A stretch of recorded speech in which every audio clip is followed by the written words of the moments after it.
Hello Mystical family, it is Amanda here from Mystical Dragon, bringing you another Oracle deck review and flip through.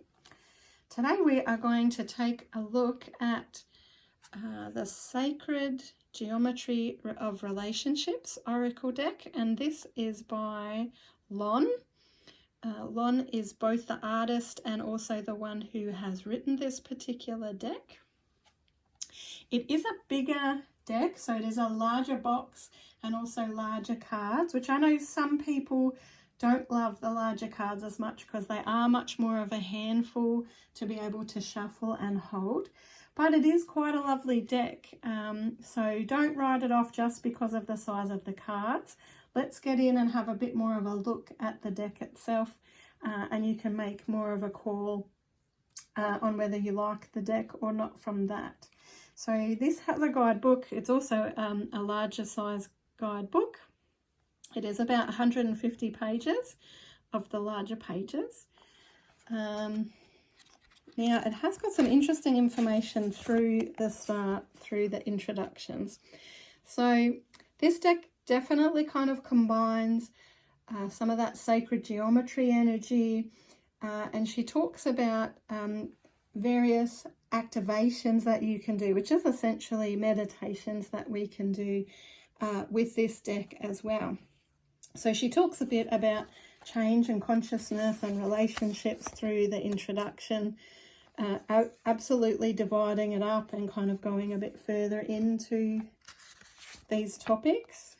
So there is a bit of information there, which is kind of not necessarily related to readings, just about that information kind of in general, I guess you could say. Then she talks a bit about sacred geometry and how it's the blueprint of the universe. And then activating the multi-dimensional self. So she talks a bit about that and how the activations in this deck can support us in understanding many powerful relationship concepts.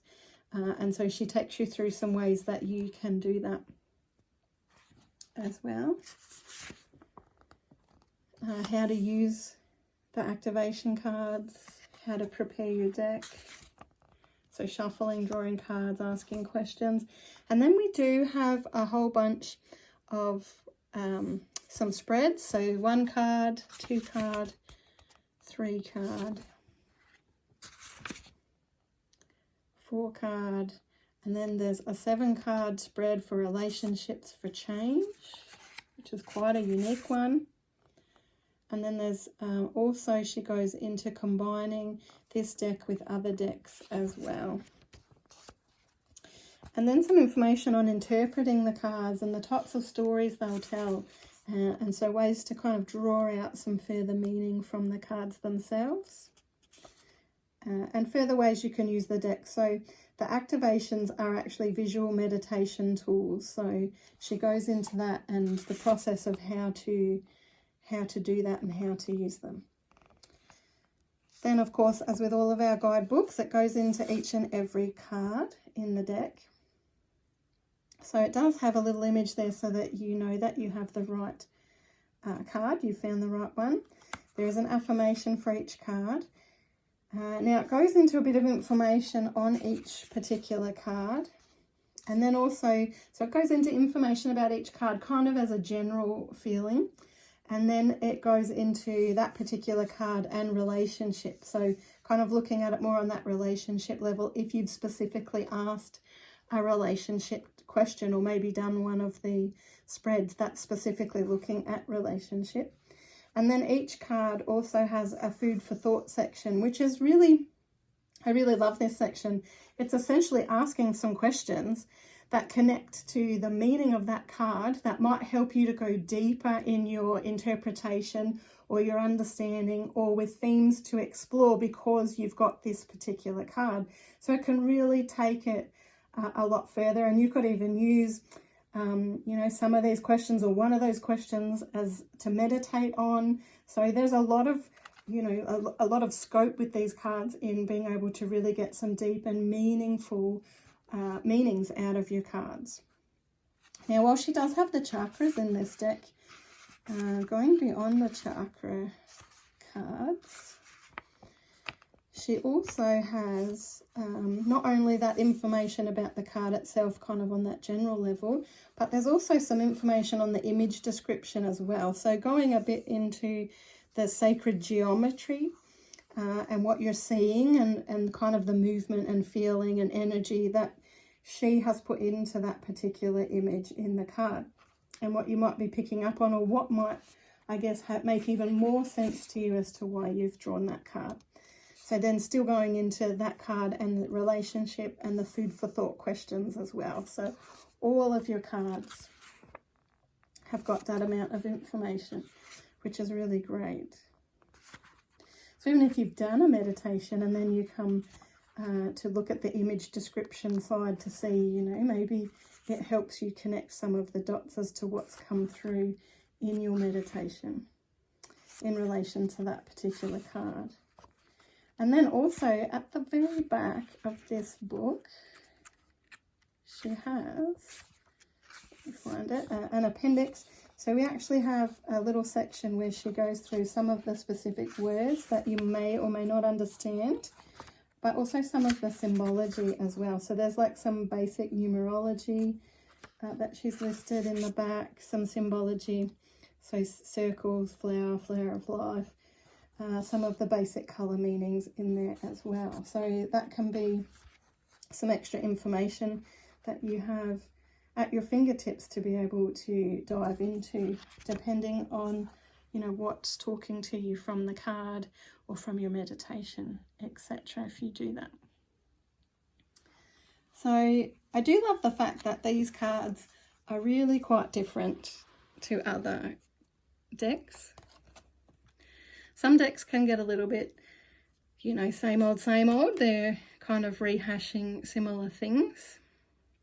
But this deck is really quite unique. I love the borders, which are really pretty, to kind of frame out the bright colours on the inside and the sacred geometry imagery. All the cards have got, you know, a few key aspects to them. You've got your keyword at the top as well. They're really pretty. I love the colours, lots of bright colours.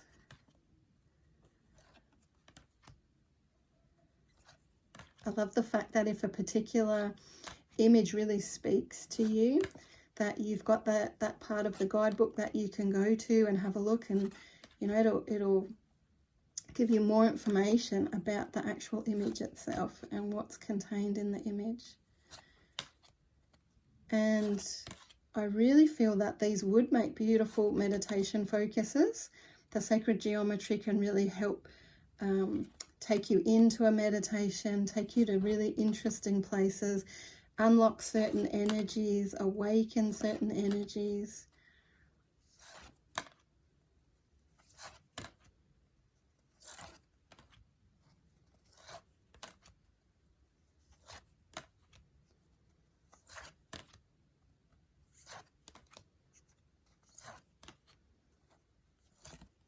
And I would think that the more you worked with this deck, the more you would really connect with some of that sacred geometry, and you would have aspects of the imagery jumping out and talking more to you. So it would bring more layers out of the deck the more you work with it and connect with it.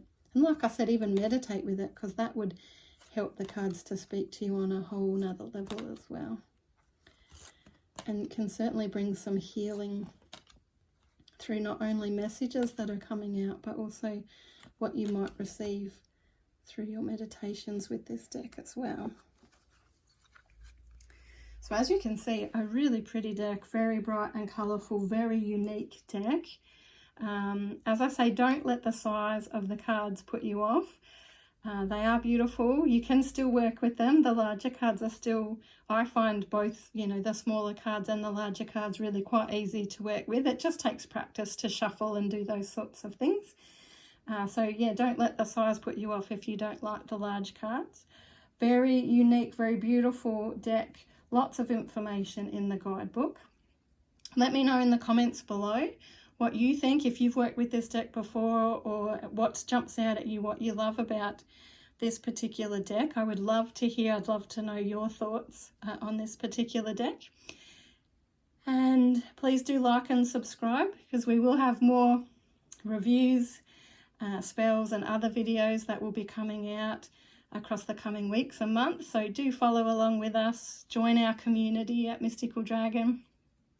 Even, you know, we've got Facebook and Instagram if you want to follow along with us there as well. We'd love to have you join our community. So take care everyone, hope to see you soon. We'll see you in a video really soon.